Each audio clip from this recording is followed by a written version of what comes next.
habisnya.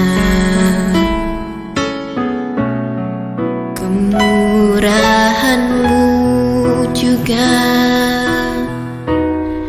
dalam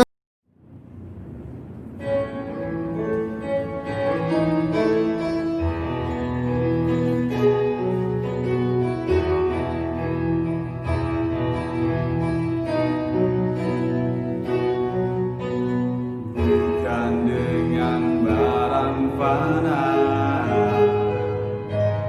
kau membayar dosaku dengan darah yang mahal. Tiada noda dan celah, bukan dengan emas perak kau menebus diriku. Oleh segenap kasih dan pengorbananmu, ku telah mati dan tinggalkan jalan hidupku yang lama. Semuanya sia-sia dan tak berarti lagi. Hidup ini ku letakkan pada mezbah-Mu ya Tuhan. Jadilah padaku seperti yang Kau ingini. Ku telah mati dan tinggalkan jalan hidupku yang lama. Semuanya sia-sia dan tak berarti lagi. Hidup ini ku letakkan pada mezbah-Mu ya Tuhan. Jadilah padaku seperti yang Kau ingini.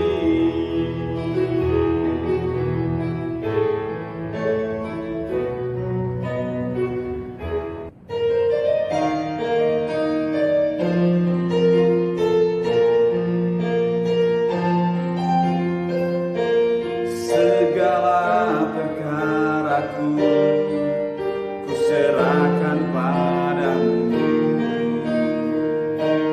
Allah pembelaku.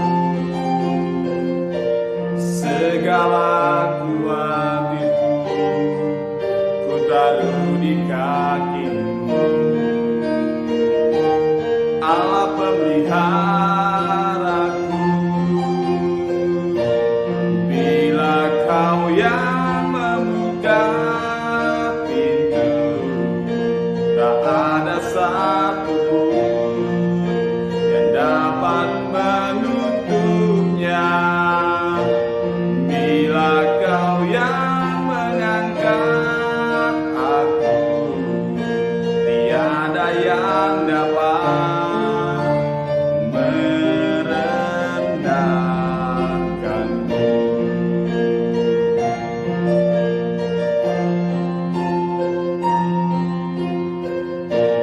Segala perkaraku ku serahkan padamu, Allah pembelaku. Segala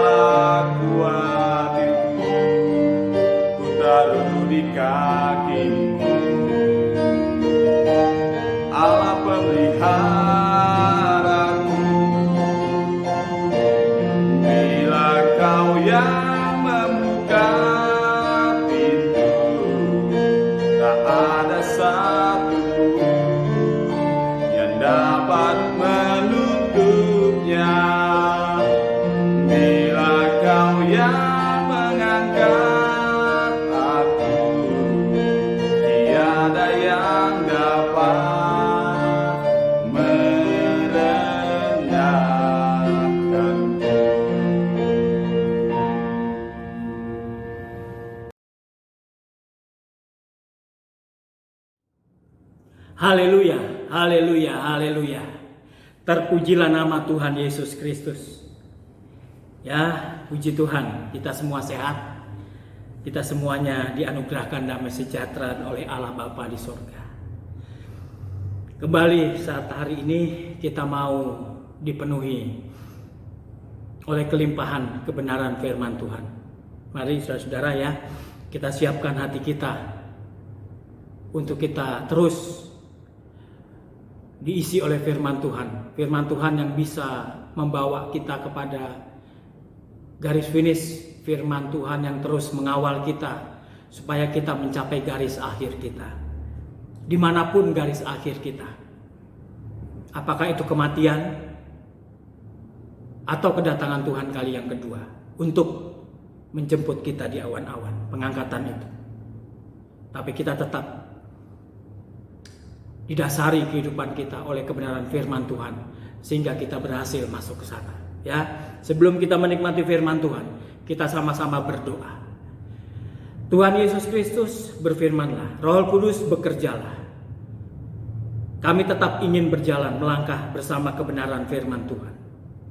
Kami tidak ingin pada masa akhir dunia ini khususnya, kami melangkah bersama dengan keinginan daging kami, melangkah bersama hawa nafsu kami, melangkah hanya bersama kebenaran diri sendiri kami. Tidak Tuhan, kami tetap ingin melangkah bersama kebenaran firman Tuhan. Sekalipun kebenaran firman Tuhan itu jalan terjal, sekalipun kebenaran firman Tuhan itu perjuangan bagi kami, kami mau tetap berjalan melangkah dengan firman Tuhan. Karena itu yang membimbing kami kepada keselamatan. Berfirmanlah, karena kami hari ini siap untuk mendengarkan. Di dalam nama Tuhan Yesus Kristus.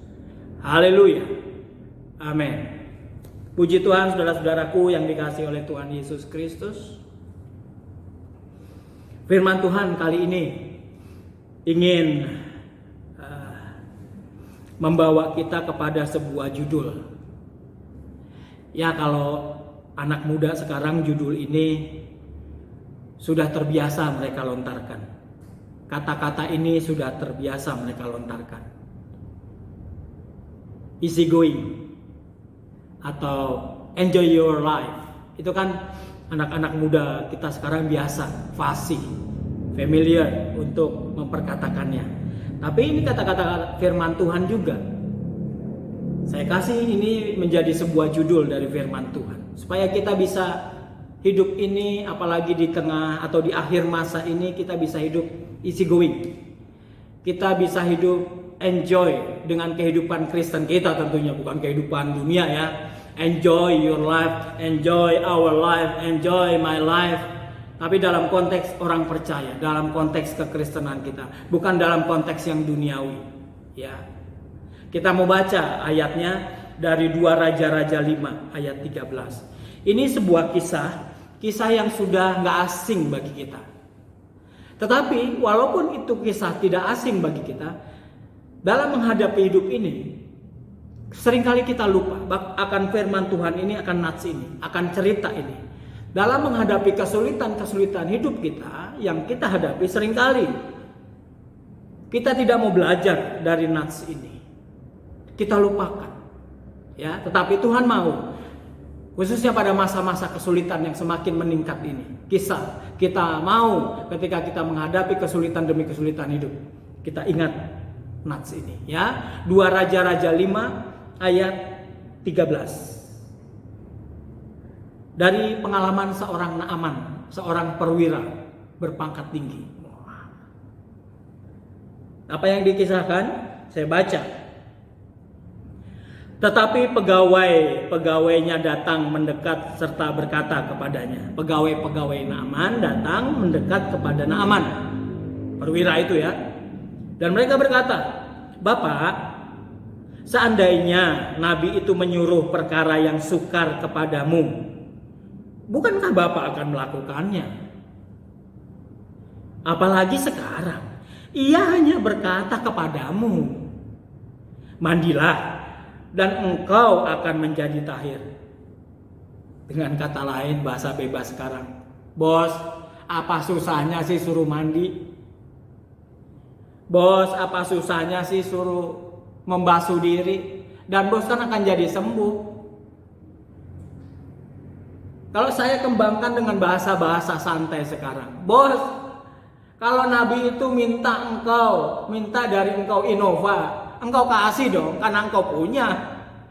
Kalau Nabi itu minta emas, cincin emas 5 gram, pasti engkau kasih kan, mudah kan? Dan Nabi itu sekarang gak minta apa-apa ke engkau. Engkau yang butuh Nabi itu, engkau yang butuh kesembuhan. Nabi itu cuma minta kepadamu, mandilah. Susah amat sih bos. Gengsi amat sih bos. Ya. Naaman gak easy going. Naaman terlampau jelimet. Naaman bahasa sekarang terlampau julid dengan hidupnya. Apa yang mudah dia persulit. Karena pikirannya yang begitu kompleks. Ya, ini dalam menyikapi persoalan hidup. Naaman punya persoalan hidup. Persoalan hidup yang Naaman miliki apa? Ayat 1. Naaman, panglima Raja Aram. Oh, ternyata dia panglima. Tinggi jabatannya. Naaman, panglima Raja Aram, adalah seorang terpandang di hadapan tuannya dan sangat disayangi. Tokoh yang disegani. Public figure yang dilihat orang. Sebab oleh dia Tuhan telah memberikan kemenangan kepada orang Aram. Tetapi orang itu, Naaman ya maksudnya, seorang pahlawan tentara, sakit kusta. Panglima sakit kusta. Saudara tahu nggak sakit kusta? Itu aib. Bagi orang zaman itu penyakit kusta adalah penyakit yang patut dikucilkan, diisolasi, najis. Sakit kusta. Yang sakit kusta panglima, tokoh, public figure. Waduh, betapa malunya dia. Betapa derajatnya menjadi turun oleh karena sakit penyakit itu. Artinya apa? Naaman perlu kesembuhan. Naaman perlu mujizat. Dia memiliki persoalan hidup yang berat. Dia perlu kelepasan. Kita tempelkan sekarang itu buat kehidupan kita. Kita punya persoalan apa sekarang? Lulus sekolah, lulus kuliah, ingin dapat pekerjaan yang baik, ingin ekonominya kita lancar, ingin warung kita laris, ingin usaha kita tetap stabil, ingin pekerjaan kita eksis, ingin kehidupan, pergaulan, nama baik di masyarakat kita tetap berjalan baik. Itu persoalan hidup kita dan itu mau kita pertahankan. Tapi jangan lupa, kita harus memiliki juga keinginan rohani. Hidupku harus menjadi lebih baik. Itu juga persoalan hidup kita. Apapun persoalan hidup kita. Bukankah itu kita ingin dilepaskan? Ingin kita lari daripada persoalan itu. Ya. Naaman punya persoalan hidup. Kita pun punya persoalan hidup. Amin ya. Katakan amin, jangan malu-malu. Kita punya persoalan hidup. Setiap orang punya persoalan hidup karena semuanya Tuhan izinkan. Hidup Kristen adalah hidup di dalam proses. Itu semua Tuhan izinkan terjadi, termasuk sakit penyakit. Itu persoalan hidup kita yang mau kita pecahkan. Ya. Dan kita mau solusinya. Betul ya saudara, kita mau solusi. Kita nggak butuh omong besar, omong banyak. Tapi kita butuh solusi. Solusinya sebenarnya saudara, Tuhan sudah kasih kepada Naaman dan kepada kita semua. Kalau sekarang pun kita punya persoalan hidup. Solusinya adalah melalui judul renungan firman Tuhan kali ini. Easy going. Itu kan solusi. Easy going aja bos. Saudara easy going aja dalam saudara menghadapi persoalan hidupmu. Saudara enjoy your life. Ya, enjoy di dalam jalan yang benar. Dengan kata lain, just do it. Solusi yang Tuhan kasih kepada Naaman apa? Sehingga Naaman harus easy going dong. Sehingga Naaman harus enjoy. Karena kan dia butuh mujizat. Dia butuh kesembuhan. Kita perlu mujizat. Dan kita perlu kesembuhan. Easy going aja. Kalau kau butuh. Kecuali kau gak butuh. Kalau kau butuh, ya ikutin aja jalannya. Jalannya apa solusinya? Ayat yang ke-10. Elisa menyuruh seorang suruhan kepadanya, kepada Naaman, mengatakan, nabi Tuhan yang dipakai Tuhan. Nabi hanya alat, hamba Tuhan hanya alat, bukan Tuhan, hanya alat Tuhan. Elisa menyuruh seorang suruhan kepadanya mengatakan, pergilah mandi 7 kali dalam sungai Yordan, maka tubuhmu akan pulih kembali sehingga engkau menjadi tahir. Disuruh apa, saudara? Disuruh mandi berapa kali? 7 kali. Disuruh nyelam, angkat lagi. Berapa kali? 7. Gampang gak, saudara? Lebih gampang nyelam 7 kali apa lebih gampang ngasih Alphard ke hamba Tuhan, saudara? Apa ngasih sesuatu ke hamba Tuhan? Gampang dong nyelam ya. Easy going aja Naaman. Tinggal nyelam doang, apa susahnya? Jangan nyelam-nyelam yang di tempat yang dalam-dalam. Di pinggir-pinggir aja yang kira-kira badan kita bisa nyelam lah. Gampang dong, gampang. Itu solusi Tuhan. Tuhan kalau kasih solusi mudah, tapi kadang-kadang yang mempersulit adalah diri kita sendiri karena pikiran kita yang julid, karena pikiran kita rumit.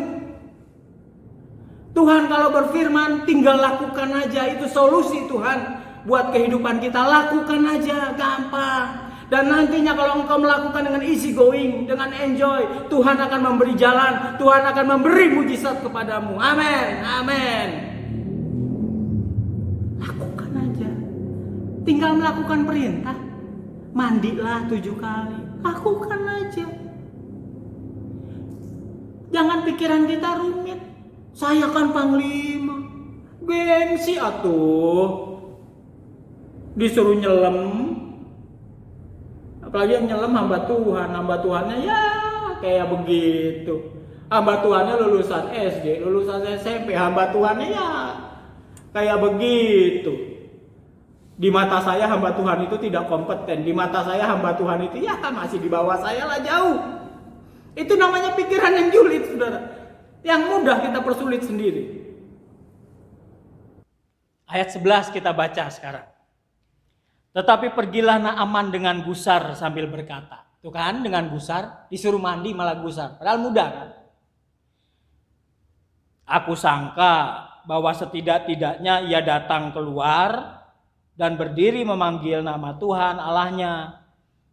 Lalu menggerak-gerakkan tangannya di atas tempat penyakit itu dan dengan demikian menyembuhkan penyakit kustaku. Yang gampang aja kenapa sih Pak Pendeta? Gak usah yang suruh nyelam-nyelam, yang derajatku jadi turun.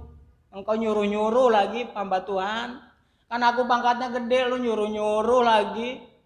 Kan uangku banyak, lebih tinggi dari Pak Pendeta, kok nyuruh-nyuruh? Gusar ya saudara-saudara.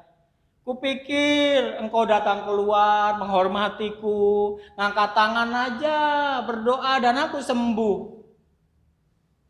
Disuruh masuk sungai. Naaman keberatan pangkat, Naaman keberatan harta, Naaman keberatan jabatan, Naaman keberatan gengsi. Prestisnya begitu dia tuhankan. Ya. Harusnya apa kalau kita punya persoalan dan kita bawa ke tangan Tuhan? Kita harus merasa nol di hadapan Tuhan. Kita katakan kita ini bukan apa-apa dan kita bukan siapa-siapa. Pengalaman Naaman jangan diulangi. Aku kan panglima, aku kan berkuasa, aku kan banyak harta, aku kan banyak duit. Engkau cukup angkat tangan, aku kasih amplop. Itu kan bahasa sekarang kayak gitu kan. Disuruh masuk sungai. Itu namanya kita gengsi, keberatan jabatan, keberatan harta, keberatan pangkat. Banyak orang Kristen demikian saudara-saudara. Gengsi untuk menuruti perintah Tuhan lewat hamba-hamba Tuhan. Karena mereka merasa berkuasa, mereka merasa kuat, mereka merasa punya harta, mereka kaya. Padahal seharusnya kita di hadapan Tuhan kalau kita punya persoalan. Kalau saudara punya persoalan, saudara harus bukan apa-apa di hadapan Tuhan. Saudara harus bukan siapa-siapa di hadapan Tuhan. Saudara harus merasa kecil, saudara harus merasa tidak berdaya. Karena nafas hidup ini Tuhan berikan buat kita. Supaya kita memuliakan Dia. Supaya kita mengandalkan Dia. Supaya kita berharap pada Dia. Merasa nol. Susahkah kita merasa nol di hadapan Tuhan? Mengapa kita harus mempertahankan apa yang kita pertahankan di hadapan dunia, di hadapan sesama kita? Kita samakan statusnya, kita mempertahankan itu semuanya di hadapan Tuhan. Saya mau katakan Tuhan lebih kaya dari engkau. Tuhan lebih terhormat dari engkau.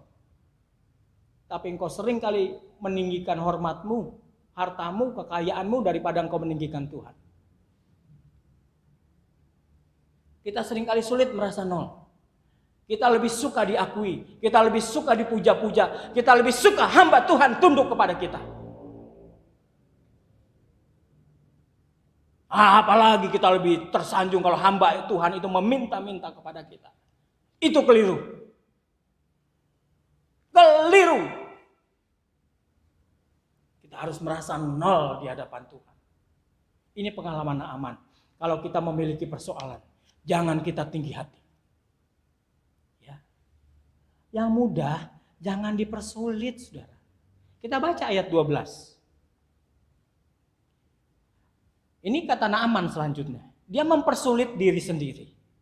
Bukankah Abana dan Parpar, sungai-sungai Damsik, lebih baik dari segala sungai di Israel?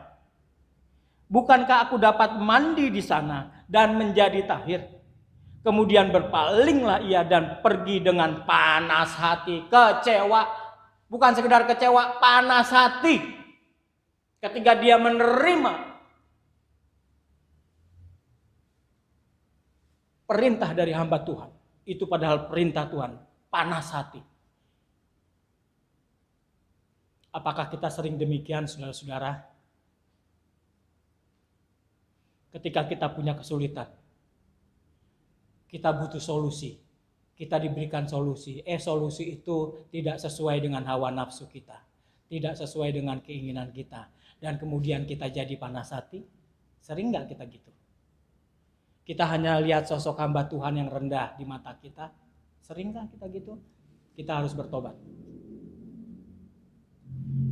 Itu artinya kita mempersulit diri sendiri. Kita mencari-cari persoalan. Bukankah Abana dan Parpar lebih baik dari sungai-sungai di Israel? Ya, kita mulai cari-cari masalah, cari-cari perbandingan. Padahal hamba Tuhan cukup begini aja suruh ke saya lakukan bisa kok, nggak usah suruh nyelam di sungai Yordan. Ya, kita mulai cari-cari bandingan, kita mulai cari-cari alternatif. Apa yang alternatif? Banyak sudah yang alternatif di dunia ini. Selain daripada firman Tuhan. Dan kita lebih suka memilih yang alternatif. Itu namanya kita mempersulit diri sendiri. Persoalan kita cari-cari sendiri. Kita panas hati. Ya sudah. Kalau itu pilihan kita, ya nikmati. Kita berkata, bukankah ada cara lain yang lebih mudah? Pak Pendeta, bukankah ada cara lain yang lebih instan? Bukankah ada cara lain yang lebih terhormat? Yang lebih enak? Banyak, saudara, saya katakan banyak. Tapi kalau itu tidak sesuai dengan kebenaran firman Tuhan, hamba Tuhan tidak merekomendasikan. Hamba Tuhan tidak ingin menasihatkan kepada saudara untuk kita jalankan. Hamba Tuhan harus berjalan di dalam jalur kebenaran firman Tuhan. Ya di atas ya, tidak di atas tidak. Boleh ya boleh, tidak boleh ya tidak boleh. Jangan menyogok hamba Tuhan. Jangan menyuap hamba Tuhan. Ikutin aja, just do it perintah Tuhan. Jangan kita cari-cari jawaban menurut akal kita sendiri, menurut kemauan sendiri yang gak usah datang. Yang gak usah datang kepada Tuhan. Lakukan aja semau udel kita sendiri. Semau perut kita sendiri, lakukan. Sampai engkau merasa lebih kuat siapa? Lebih kuat Tuhan atau lebih kuat engkau?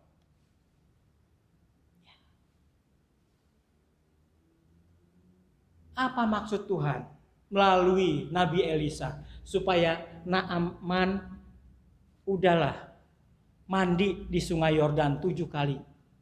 Walaupun sungai Yordan katakan tidak lebih baik dari sungai Abana dan Parpar di Damsik. Katakan sungai Yordan kotor.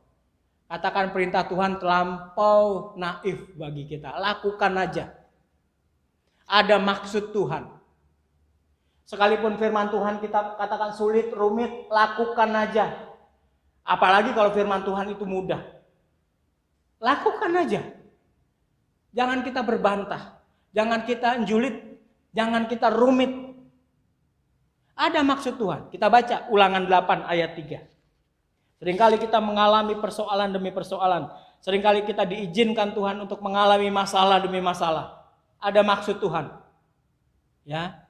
Ulangan 8 ayat 3. Maksud Tuhan apa? Kita baca baik-baik saudara. Ini pengalaman bangsa pilihan Tuhan. Jadi ia merendahkan hatimu. Perhatikan. Jadi Tuhan merendahkan hati kita. Dengan cara apa? Ya betul. Membiarkan kita lapar. Membiarkan kita dengan persoalan demi persoalan. Itu supaya kita merendahkan diri di hadapan Tuhan. Tidak berdasarkan pikiran kita. Tidak berdasarkan kemauan kita. Tidak berdasarkan ketinggian hati kita. Membiarkan kau lapar. Dengan cara apa lagi? Dan memberi engkau makan mana. Setiap hari makan mana. Mana lagi. Ya kalau mangga enak. Ini mana lagi. Mana roti mana dari sorga. Kata bangsa Israel hambar. Tak ada rasa. Dikasih setiap hari di padang gurun. Bosen.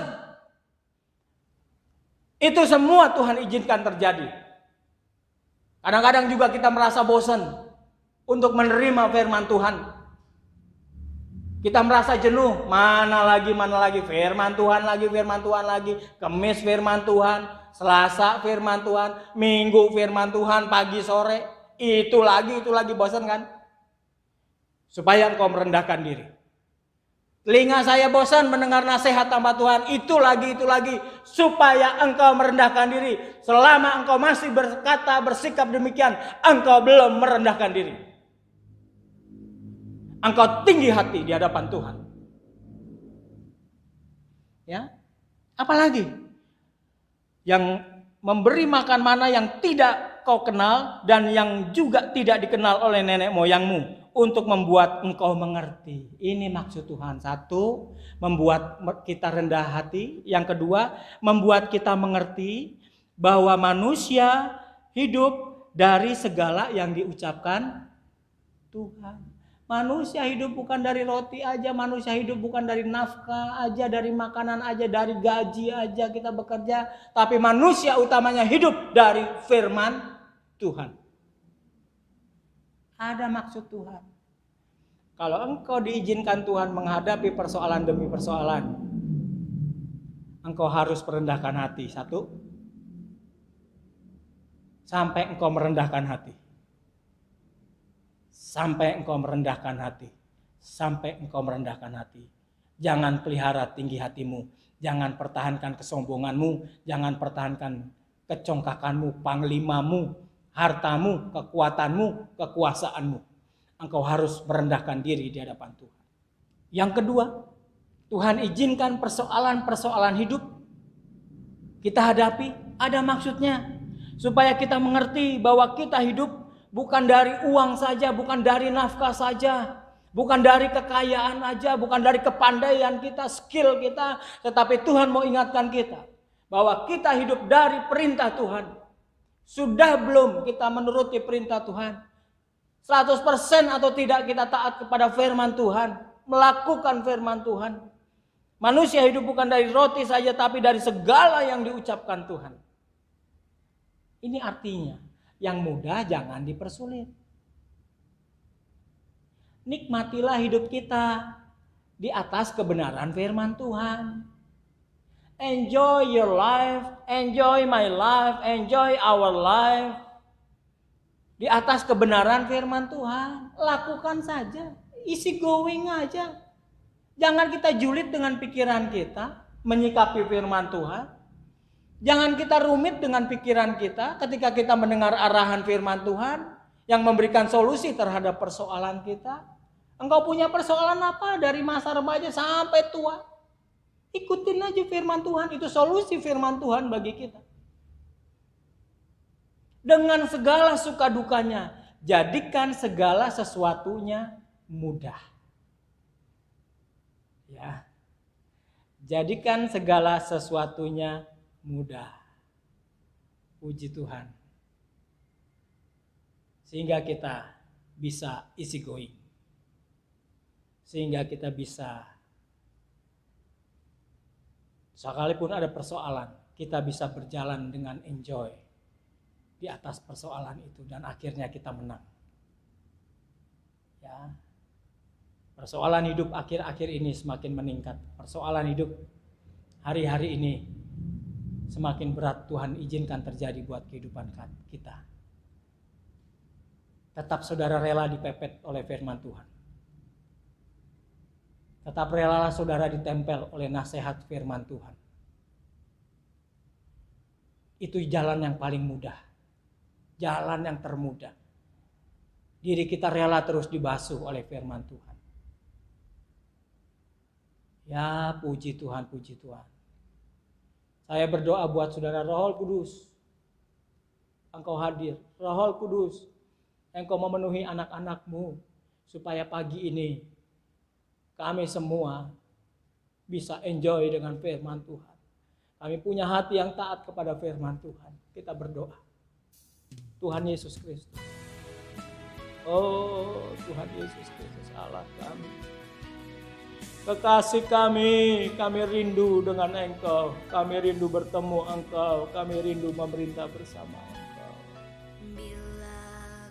Ya Tuhan Yesus, kami berterima kasih Engkau memberikan jalan lewat firman Tuhan yang barusan kami dengar. Kami mengucap syukur, kami berterima kasih Engkau mengasihi kami, Engkau sayang dengan kami. Tuhan, terima kasih.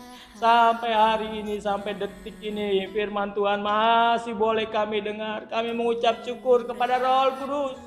Roh Kudus, terima kasih. Kami masih bisa duduk manis sampai akhir firman Tuhan hari ini. Telinga kami boleh mendengar firman Tuhan. Kami boleh berdoa bersama-sama saat ini, Tuhan. Itu karena pekerjaan Roh Kudus. Terima kasih. Engkau melembutkan hati kami. Terima kasih. Bekerjalah terus, ya Allahku. Bekerjalah terus, ya Roh Kudus, untuk mengasihi kami semua sehingga waktu itu tiba. Kami bisa diangkat ke awan-awan. Bertemu Engkau sebagai mempelai pria. Bertemu Engkau sebagai raja di atas segala raja. Terima kasih. Terima kasih. Engkau pulihkan anak-anak-Mu yang sedang sakit. Engkau hiburkan yang sedang sedih. Engkau berikan jalan keluar bagi yang perlu penghiburan dan jalan keluar. Jamahan dan mujizat-Mu terjadi atas mereka semua. Untuk bangsa dan negara ini dipulihkan. Untuk bangsa dan negara ini diberikan kesejahteraan yang luar biasa. Memampukan pemerintah dan aparat dan lembaga-lembaga tinggi negara TNI Polri untuk terus memberikan kesejahteraan bagi bangsa dan negara ini. Terima kasih Bapa di dalam sorga. Kekuatan-Mu melingkupi kami semua. Sekarang sedang jemaat yang dikasihi Tuhan Yesus Kristus, kita mau terima berkat daripada Tuhan Yesus Kristus. Bergeraklah sekarang ketika kita mau mengakhiri ibadah kita. Bergeraklah engkau dengan kasih karunia daripada Tuhan Yesus Kristus. Melangkahlah engkau selalu bersama dengan damai sejahtera daripada Allah di sorga. Tentunya di dalam persekutuan dengan Roh Kudus yang selalu menyertai kita. Mulai hari ini sampai Maranatha, Tuhan Yesus datang kembali. Haleluya. Amin.